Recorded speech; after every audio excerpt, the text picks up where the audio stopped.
es saber escuchar. Bueno, seguimos con nuestra serie de clases de consejos, construyendo juntos una serie de técnicas y de consejos para poder ser un buen discurseador, vamos a decir, un buen orador, ¿sí? Y un buen capacitado para un buen debate, entendiendo también las características principales y las diferenciaciones de estos tipos de comunicador. El comunicador, por cierto, tiene que ser una persona muy completa. Obviamente, aparte de saber todas estas técnicas, tiene que tener mucha lectura y mucho conocimiento de temas diversos. Por eso a mí me encanta, me fascina, amo con todo mi corazón el arte de la comunicación y la ciencia del comunicador. Como le dije en las clases anteriores, ustedes son científicos de la comunicación y como tal tienen que formarse, especializarse, hacer un masterado y un doctorado si pueden en temas de comunicación que son muy importantes, muy necesarios para nuestra vida, para nuestro día a día y especialmente para nuestra nación. ¿Cómo dar un buen discurso? Vamos a hablar de algunos consejitos y de paso vamos a ir yéndole a grandes especialistas en discurso. Bueno, en primer lugar, tiene que ser relevante para el público. Obviamente, cuando uno comienza a dar su discurso, tiene que atrapar al público. El público tiene que, desde el primer momento, tiene que estar concentrado y tiene que estar interesado en ese discurso. Bueno, pregúntate cuál es el problema que el público quiere resolver. Hay que adaptarse al público, hay que entrar en la mente del público. Y habla primero sobre ese problema. Entonces, y solo entonces, habla de tu área de especialización, como la solución de ese o a ese problema. Dice Morgan, el público comienza por preguntar, ¿por qué estoy aquí? ¿Por qué me debe importar a mí lo que dice este tipo? Y si respondes rápidamente a estas preguntas, entonces te preguntarán cómo. Tu trabajo consiste en responder a la pregunta de por qué y luego abordar el cómo. Inclusive, hay siempre un chiste que dice, y esto tiene mucho que ver con los que saben dar, los que tienen ese don, los que están formados, los que se van formando para ser grandes especialistas en el discurso. Dice, inclusive si es que no encontrás una necesidad, tenés que inventar la necesidad y darle la solución a esa necesidad inventada. Obviamente que eso es también una gran capacidad de un discurso. Saltate los agradecimientos y pasa a lo importante. Siempre hay que en el caracú, a lo más importante en primer lugar. Con frecuencia la gente comete el error de comenzar su discurso agradeciendo al presentador, expresando su felicidad por estar allí. En cambio, entrar de lleno en una historia introductoria indica cuál es el tema sin rodeos, ¿sí? Puede usar una estadística, una pregunta o un tipo de interacción con el público, ¿sí? O como hablamos en la clase anterior, una de las clases anteriores, un patético inclusive. Aconseja a Morgan, si sabes de qué se trata tu discurso y debe tratarse sobre algo, debes poder elegir con facilidad con qué abrir. Consigue mantenerlos en la historia y deja que el público sepa sobre qué se trata tu charla. Esto es muy importante, más aún inclusive en esta sociedad donde las personas por muchas razones no pueden estar concentradas ni 20 ni 30 segundos de seguido en algo. Infelizmente estamos perdiendo nuestra capacidad de concentración. Entonces, aprovechando eso, hay que atrapar, hay que tirar ese anzuelo y atrapar a la persona en el discurso. Después manda tu mensaje o la solución al problema que ellos quieren escuchar.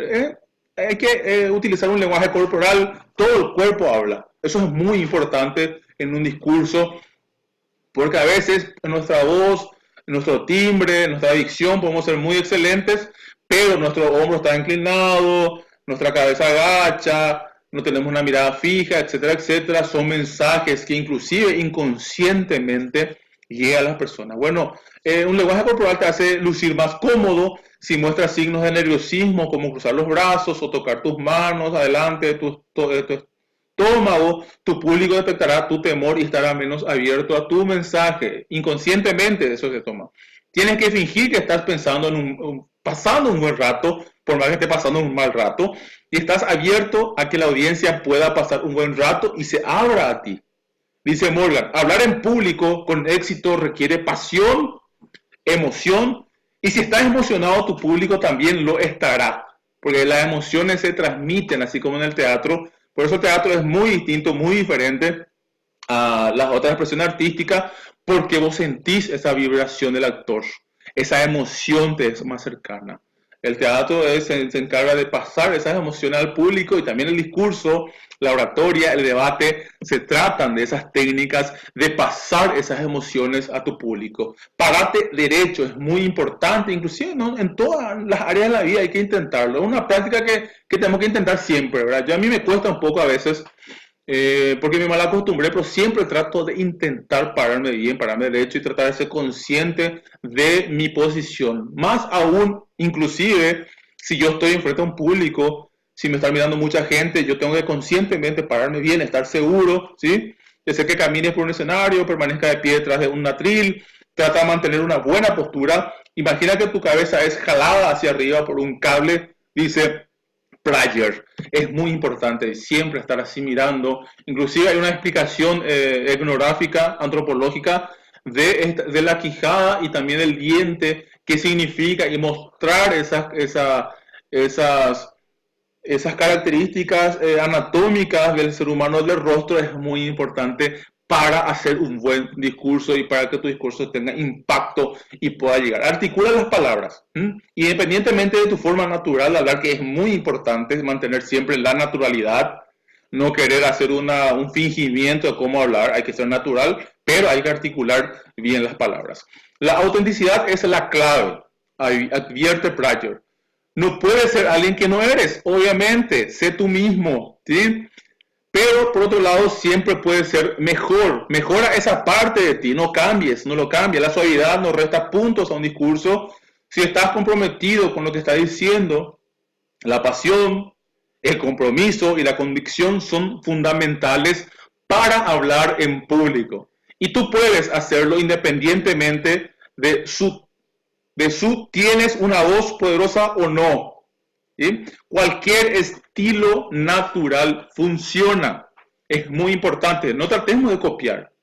¿Sí? Si copiamos, copiemos características importantes de los grandes discurseadores, por decirlo una palabra inventada, de los grandes oradores. ¿Sí? Hay que copiar esas características, apropiarse de ellas, pero no directamente imitarlo, ¿sí? Porque uno tiene sus características auténticas, sus características naturales. Y hablamos de la oratoria, ya hablamos del debate, es lo mismo, es como un jugador, siempre yo pongo una analogía con los jugadores. La práctica es al maestro, ¿sí? Practica tu discurso con anticipación. Lo harás mejor si practicas en la regadera, o sea, en la ducha, en vez de hablar frente al espejo, que es una distracción. Recomienda Prager, tienes que practicar en voz alta, de preferencia frente a una pequeña audiencia. Intenta y practica reemplazar las muletillas y descansos como similares o un silencio. A veces también, como yo le dije, hay ciertas muletillas que son necesarias y que adrede hay que meter en el discurso. Inclusive las pausas, el y hay que meter a veces adrede. Es muy importante usarlos de propósito, pero no usarlos por inseguridad, ¿sí? A veces hay algo también que yo muchas veces quiero utilizar y no me doy cuenta, es verdad. Y los paraguayos inconscientemente parece que copiamos esa muletilla. Trabaja en el salón. Hablamos en clases anteriores, es muy importante el reconocimiento escénico, el reconocimiento de campo. Si yo voy a hablar en algún lugar, no tengo que llegar sobre la hora. A veces es imposible no llegar.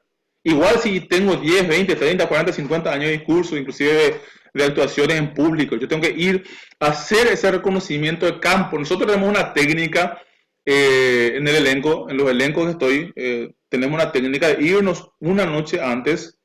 Incluso con el elenco más antiguo estoy de primera mano, una noche antes o 2 noches antes, hacer una práctica general en el escenario. Es fundamental y se ve la diferencia. Si uno hace ese reconocimiento de campo, tu discurso va a salir mucho más seguro, vas a saber dónde pisar, cómo moverte, vas a conocer el campo, vas a poder visualizar mucho antes todo tu público ahí presente, ¿sí? De modo que puedas enfocarte en algunas caras amistosas, si te pones nervioso, si haces contacto visual con una persona amistosa en cuadrante 1 o 2 a tu izquierda, pensarás que estás hablando con ellos, dice Pryor. Luego haz lo mismo en el cuadrante 2, tienes que ver tu charla como una serie de conversaciones con diferentes personas en todo el salón, ¿sí? Y a veces, como hablamos anteriormente, es mirar sin observar. Uno está mirando, pero uno tiene que mirar de forma borrosa a tu público. Yo eso recomiendo. Yo recomiendo no mirarle directamente a alguien en la cara, porque a veces te transmite a algunos, justo el agarrar uno que está con una cara medio de depre, y esa energía también te puede transmitir, aunque, y muchas veces, pero si vos empezás bien tu discurso fogoneado, con seguridad, esa seguridad automáticamente en la mayoría vas a ver de su rostro, y eso se va a duplicar o triplicar durante tu discurso. Lo más importante, trata de disfrutar la experiencia. Es una experiencia que hay que disfrutar. El hablar, el debatir, el ser orador, el comunicarse, hablar por micrófono, hablar delante de cámaras. Son cuestiones que tenemos que disfrutar y vivirla, de hacerlo bien. Es como el karaoke. A veces tenemos vergüenza de hacerlo y nos vamos y cantamos la primera música y queremos pedir la siguiente. Una vez que uno rompe el hielo, uno sabe que lo más importante es relajarse, ser feliz y disfrutar con el público, con la gente, el discursear, aparte de todas las otras técnicas que nosotros tenemos, ¿verdad? ¿Sí?